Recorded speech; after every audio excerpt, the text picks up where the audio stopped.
Yo, yo, yo, yo, yo. Today we got another video. Okay, but on seriousness, today we got story time. Story time for y'all folks. So today I'm gonna be basically kind of explaining what happened to my hand. Cause obviously, it's not, you guys don't ask about it, but it's one of my, I guess, story times, I guess I could say. So, let's begin. Because the accident, when it did happen, was April 29th. So I guess we could start April 28th. So the night before, well, what's the night of? Okay, so the night of, I was working late, and honestly, when I was driving my car, I was going through a speed bump pretty quickly, and when I hit the speed bump pretty quickly, I ended up losing control, and how do I say it? When I hit the speed bump, I ended up flipping, and when I flipped, I ended up being pinned against the wall, and then my car was also right there. So, how do I say it? I was kind of stuck in a sense, and when I was in the accident, I kind of like lost consciousness, and I kind of woke up really quick, basically really quickly, and then I was like kind of flipped like this. I know. I woke up, and then I kind of was noticing, I kind of seen that fire was going through seen fire through my AC, and then I seen like other people pulling over and stuff like that, thankfully, and they got their fire insurance and we're working on that. And then I was kind of like taking off my seatbelt, but I was kind of in pain because I literally fractured this bone, and this bone was sticking out like this, and then I had this hand smushed, like basically kind of like mashed potatoes. I don't want to put a picture because it's kind of disgusting, but it's kind of like if you got a mallet and then you just went like that with your hand like probably like 20 times. That's what it looked like. When I did get out the car, I seen my injuries, but like I was kind of more worried about like just me being alive, and I kind of didn't want to look too much, but like it did hurt a lot. It was like excruciating pain, and then what's it called? I kind of was trying to move my fingers to see if maybe maybe they could somehow reattach everything, and somehow, I don't know. But so what ended up happening was I was in the I was like this. I ended up getting out of the car, and I worked myself out of the car, and I was sticking out like this, and my body was like out the side like this. I'll put a picture right here of how the car was, and then I also put a picture of like how I flipped it, and then how my body was like stuck out like that, so you guys can see. And then so my body was stuck out like that, and then I kind of like was trying to work out, like trying to lift myself up like this, but I really couldn't because I had no strength, because my arm was like crushed and only had one arm strength, and I couldn't just go like that. I don't know how to explain it. And then so what happening was I had to wait for the fire department and the ambulance to come, which thankfully they came quickly. And so when they came, they kind of like put a how do I say it? It's like a not a bed, but like a little tarp on bottom of me, and started lifting me up. There was the cops and the firefighters all working together. So thankfully they lifted me out of the vehicle. Thank God. And while they were lifting me, I remember the guy who was in charge or whatever was like, make sure he doesn't touch the car, and make sure his body doesn't hit the vehicle, because I don't want him to get infected, or those wounds infected and stuff like that, because there were open wounds and I crashed in dirt. So yeah, and then so they got me out, and once they got me out, they started transporting me over there towards the Desert Region Hospital, And then I asked the guy, I was like, oh, how bad do my injuries look? And he was like, well, you don't look great. He's like, but you'll live. And then I was kind of like, that's kind of really all I needed to hear. And I kind of like, whatever happened there, I kind of accepted my fate in a sense. We're like riding to the hospital, and then we get there, and then I'm there, and I kind of was like in shock, and I kind of was like trying to put everything together, and then I kind of was wanting people beside me, but I couldn't really have nobody beside me because they were kind of working on having me kind of work on me. We get to the hospital, and I put me in the back room. I kind of was waiting there for probably like 20 minutes, 10, 15 minutes, and I'm kind of waiting there. Kind of the nurse first tells me that we got your family back there and everything, and I was like, okay, thank you. And then they told me like that they got some good news and then they got some bad news, and like I kind of like was like, fuck. Well, I kind of told them to just tell me the bad news first, and then they're like, well, the bad news is we're gonna have to like cut your hand off. And then like I was like, that was pretty much like, how do I say it, like hard to hear, because like I had not just, but like I was 21. I mean, I'm 22, but I was just 21 at the time, not any younger, but but I was 21, and I kind of was just damn, like, and they had told me that, and they were just kind of explaining to me that if it was okay with me because I was old enough, and then basically that if they didn't cut it off, that it was they had to cut it off because it was gonna get infected and stuff like that. That it was already infected, and there was no way of recovering that. So I made a decision and I said, yeah, okay. But what the good part was that I was able to keep my whole arm instead of just cutting my whole arm off and just being left with, like, I say, just like less of a limb. So I got to keep most of my arm. And then they said, well, we'll repair your bone. That's easy, and you'll be fine. But your hand it's not gonna be, you won't have a hand no more.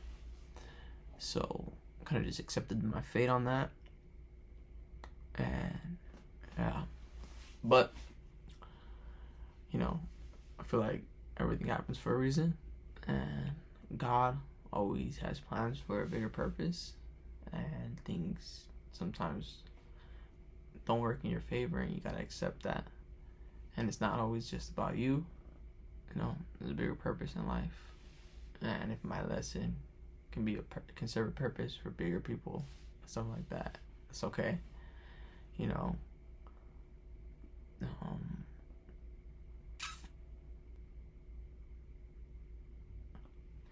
But yeah, well, anyway, and we were at the hospital.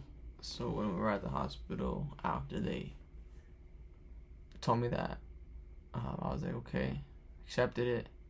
And then they said, okay, well, we're gonna get you into surgery really quick, done relatively quickly, and it lasted like, they told me that, and then 10 minutes went by, and then they rolled me down to like a room, and I kind of thought this one lady was my girlfriend, and she was just some random nurse.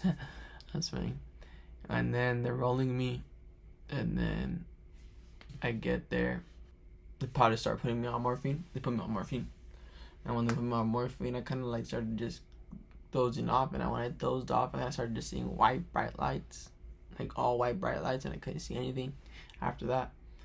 And I fell asleep.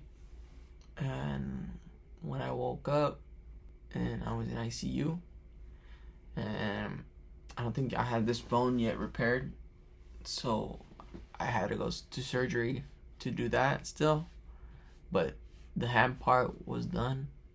Thankfully, I had my family there. My tia was there, my mom was there, my girlfriend was there, my dad was there, everybody was there, thank God.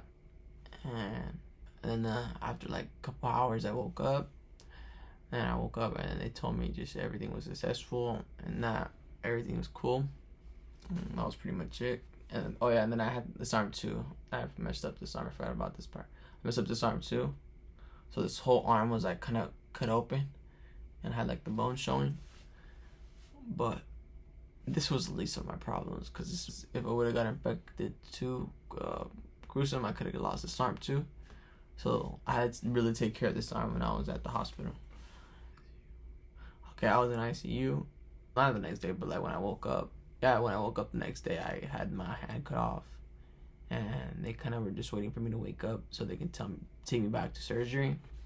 And probably like 2 hours later, I went back to surgery. I didn't eat anything. I couldn't have nothing to drink. It was pain, but it was because, you know, they didn't want me to pee or anything during my surgery, which I understand.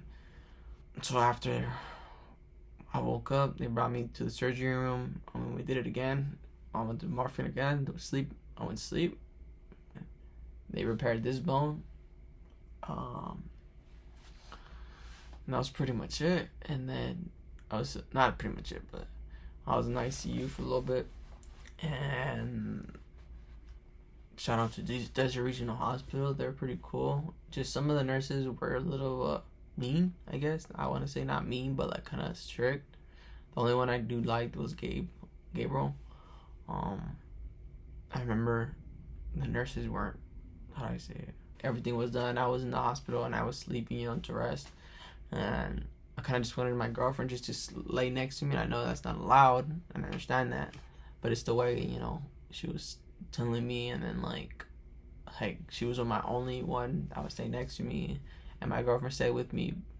I want to say the whole 2 weeks, or no, the whole week I was there, because I was only there for a week, because I got my surgery on the 29th, and then I left the next week, literally when they cleared me, just because I didn't want to be there anymore, because I honestly didn't like it. And they're cool, don't get me wrong, like they're a cool hospital, and I love Desert Regional Hospital, and they have the great doctors, but I just don't like the nursing staff. They weren't very helpful, and they were kind of mean, but it is what it is. But yeah, so I was there, had my surgery, my 2 days. The third day, I woke up, everything was fixed. I started kind of like feeling it, you know, like moving my hand to see, you know. Then obviously there was nothing there, and it was a weird like weird pain, like a weird feeling. It still feels weird right now. Like it feels like I have a hand, but I don't have a hand, because I've had my hand for my whole 21 years of my life, and it feels like I still have it. I don't know how to explain it. It's like I'm wearing a glove. It feels like I'm wearing a glove, and my hand's underneath it. I don't know how to explain it. But it's weird. I don't have any pain. Me personally, I don't know. You know, this is me right now. I have no pain. I used to have phantom pain, like a lot. But I was on medication for a little bit, but I stopped taking the medication because I didn't want to depend on the medication for pain or anything. So I stopped taking the medication. I still had some phantom pains. I still, don't get me wrong, like I would still get them, but I got them less. No, I meant to say without medication. My preference. I feel I don't know about anybody else. no phantom pain. But with medication, I felt more more phantom pain. Sorry about that. Medication, I felt like I had less shock pains, or I was just used to them. But I do still get shock pains, hella, like stupidly, and they hurt like really bad. And then I'm not gonna lie, some parts if I hit it like on something like right here, like this shit's like really stupid sensitive. Like this shit hurts when I not rub, but it feels weird when I like touch stuff, and then right here it's not sensitive anymore because I kept hitting it. But like if I hit it too hard, that shit will fucking hurt. Oh man, I don't mean to cuss, but that shit will start that thing will start hurting, like really bad. Like it's like more sensitive. I also put like a metal rod inside my arm right here. So I have a metal rod currently inside this bone or muscle, whatever you want to call it. And yeah, and they did this. If you guys can see, it's pretty big. And then I also did this.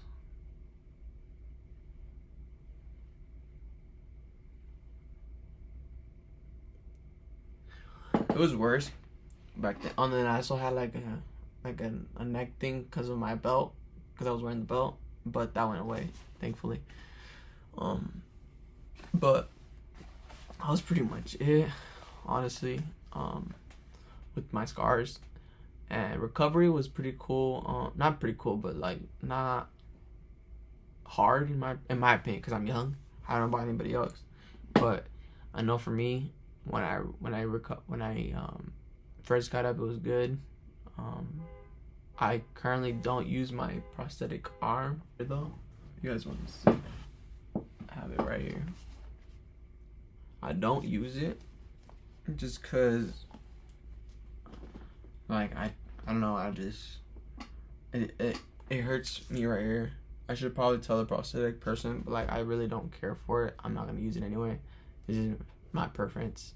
I don't like to use it just because I feel like this is too big for me. Not too big, but like it sticks out too much. Like I don't know.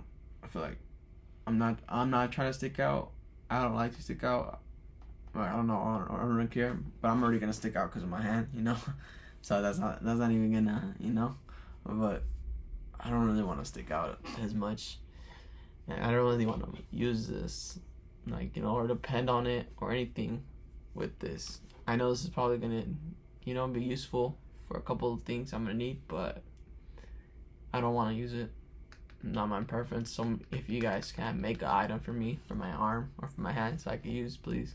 So I don't have to, you know. So I don't want it too big. I want it just, you know, like a hand. I don't want it like this whole fucking thing. I just want this part, this thing, this and this, like this. So you're just like this, you know? I don't want this whole thing. This whole thing, I don't want this. But I know this has this to make my muscles, like, you know, open and close and stuff like that. And that's pretty much all I can do with that is open and close. I can't go like this. I can't go like this. You know, I can't do that. All I can do is this. So in my opinion, it really serves no purpose for me. But it is what it is. I don't care. I'm not mad. I can do anything, or I can do basically everything I was doing with my two hands. The only thing sometimes is playing video games or kind of typing. Obviously, some certain things are gonna be hard, like opening car doors, getting your food. That's hard sometimes because, you know, I have food and I gotta carry the food and then I gotta open the door and it's kind of hard, you know. Or drive. Almost everything is kind of hard. I'm not gonna lie to you, it's kind of hard, but I'm getting used to it. I'm getting a lot used to it.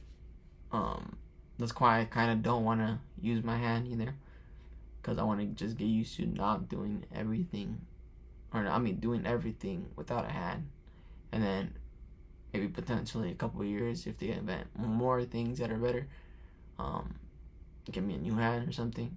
I don't know. Maybe you guys can cook me something up if you guys are able to. I'd appreciate it. See what you guys recommend, or let me know. Something that doesn't stick out too much, or something that not gonna like be crazy sticking out. I know I'm gonna stick out anyway because I don't have a hat. But I don't want to like be sticking out and stuff like that. I'm just cool with that.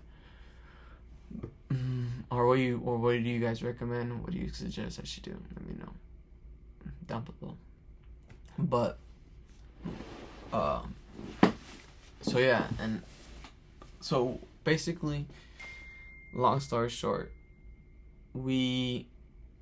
after I was in the hospital, I left after I was in rehabilitation. Not rehabilitation, I was like kind of just rehabbing myself, like kind of like just walking and, you know, around the hospital. And I kind of felt sad because the nurse told me that a lot of people in the hospital in the ICU don't get a lot of visitors, and I kind of just felt sad for that. But thankfully, I was able to get a lot of visitors. A lot of my friends came. Shout out to my friends. Shout out to my family. All my friends came. Shout out to Carlos. Shout out to Stevie. Shout out to Angel. Shout out to Ernie. Shout out to Joel. Shout out to Marco. Shout out to Manny. Shout out to Joel. Shout out to JJ. Shout out to Brandon. Shout out to everyone that came. Shout out to my mom. Shout out to Melissa. Shout out to my grandma. Shout out to everyone that came and visited me at the hospital. Shout out, shout out, shout out. Thank you. I mean, it means a lot. So everybody came through. I even had maximum visitors, which was cool. Shout out to Daniel. Shout out to everybody that visited me at the hospital. I appreciate you and I love y'all. Thank you for being there on one of my dumbest moments. But anyways, working on myself, just really kind of like walking around.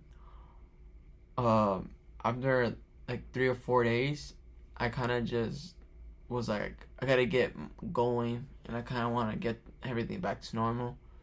And I told her if I could start getting my paperwork signed up so I can leave, and she said yeah, and she ended up telling me that I was like one of the fastest people that ended up having an amputation, and that ended up leaving as quickly as possible. She said that nobody's left so quickly like you. Like the one person that had an amputation left like within 6 months. Like that's the fastest someone's ever left. Which I understand, because losing a limb is like losing a part of you, and it sticks with you, and like it doesn't haunt you. Cause for me, I don't say it. I don't like to live with regrets. I know that's cliche, but I don't like to say that I could have or I would have. I feel like that's weak. So it is what it is. Life sometimes throws things at you that you're not gonna expect, and that's what it is. And either you're gonna be mad about it, sad about it, or you're gonna make something out of it. And I'm choosing to make something out of it. So I'm not gonna turn the negative into more negative. I'm just gonna not do anything for myself. Sometimes, yes, I do get sad. Trust me. Like right now, I get sad thinking about it. Like I'm sad right now. Like I still feel like I need to talk to a therapist just about it, just because I need to just talk some things about some certain things that I don't want to say on camera. But I don't want to but it is what it is. Things happen in life. When you're negative about everything, it doesn't change anything.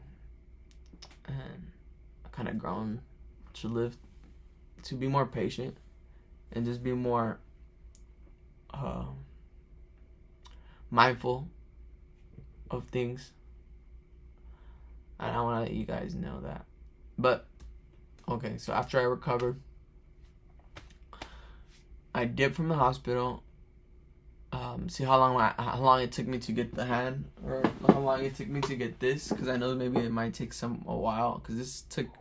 So right when I left the hospital, we scheduled a meeting for this, and we got there probably like within a week, and they kind of just made measurements for it, and they had asked me what I wanted to do first, because at first they wanted me to do like a plastic one, like a fake one, and just work with that, and then work my way up towards this, because they said that this is the most advanced one, and I kind of just didn't want to. I kind of wanted to get the most advanced one because I seen how it looked and how it worked. It looked cool to me, and maybe I should have started off with the first ones just to work my way up. So when I got this, I kind of felt more like, oh shit, this is crazy.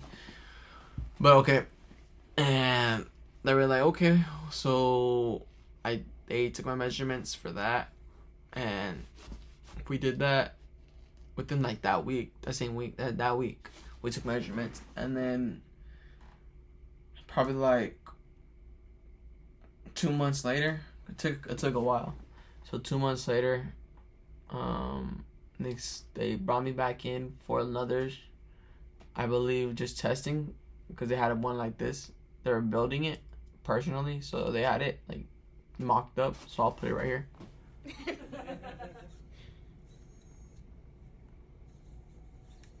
And then, so that was a mock, and then I got the mock, but I didn't get it. I just was testing it out, and when I was testing it out, it was cool. I liked it. It was different. I loved, probably like, I want to say, after that, it took another 2 months to get it, or another month and a half to get it approved. It's because my insurance, it takes a while to get it approved for my insurance, because they needed to get my insurance approved.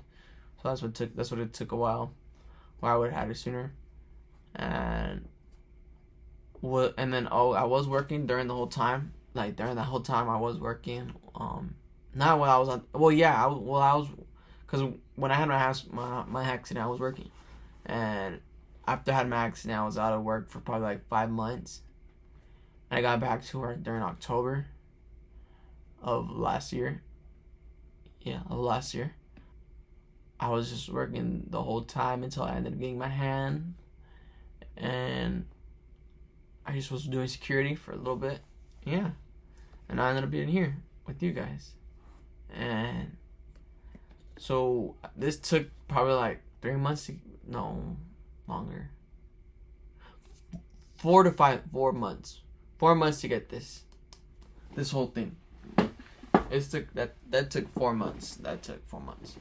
And then to where I'm at, it took probably like a year, just mentally, and just being okay with everything.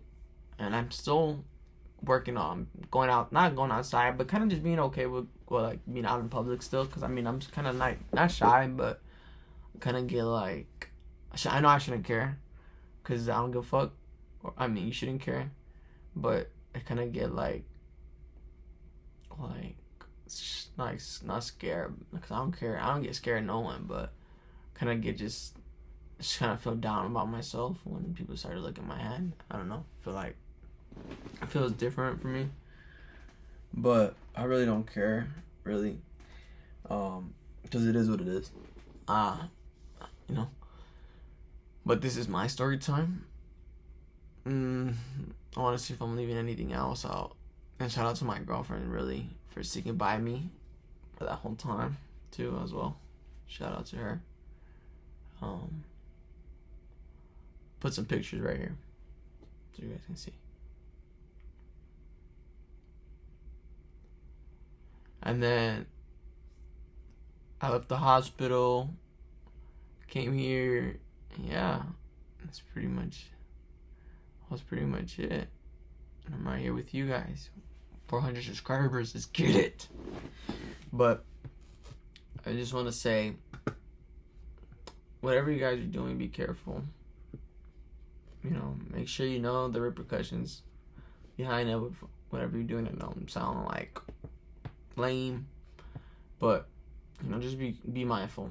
I know it's lame, but just be mindful, because you only live once in this life. And you only get one hand, you only get one leg, you only get one eye, you only get one mouth, you only get one teeth, you only get one. We'll probably get dentures, but you only get one ear, you only get one finger. Whatever it is, like limb-wise, you only get one of those. So you never really think about like that could happen to you, or that could be not you. Like that's exactly what I thought.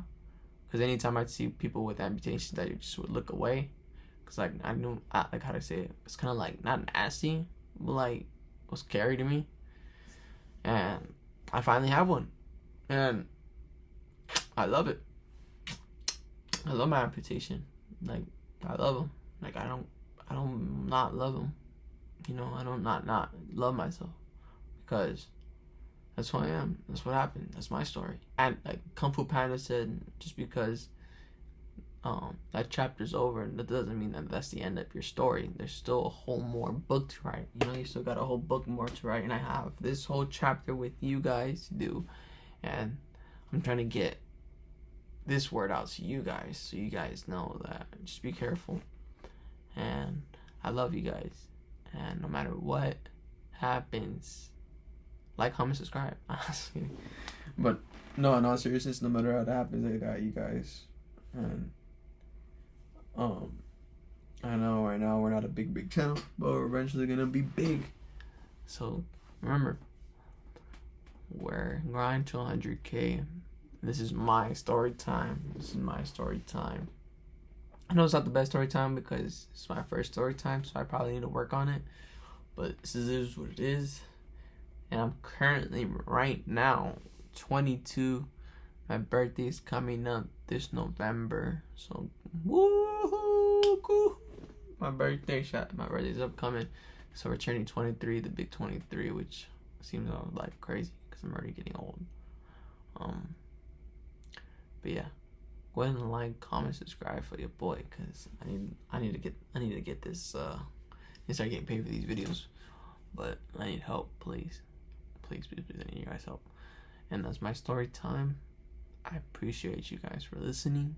I love you guys, and I'm out of here. Grind to 100K. Grind never stops. Remember, like, comment, share this video. Share for awareness. Share for whatever. If you have a friend that has amputation or might get amputated or, anything like that, let them know. The best thing you could do, in my opinion, is just keep inviting them to things. Keep making them feel included. Keep making them feel like they could do everything normally. Like, don't make them feel like differently because of their disability. I want to say, because I don't count it as a disability. I don't want to say it's a disability because it's my fault. Anything that's a disability is like, I guess you want to say like, but then it might not be your fault. So what if, it's not my fault. It's not my fault.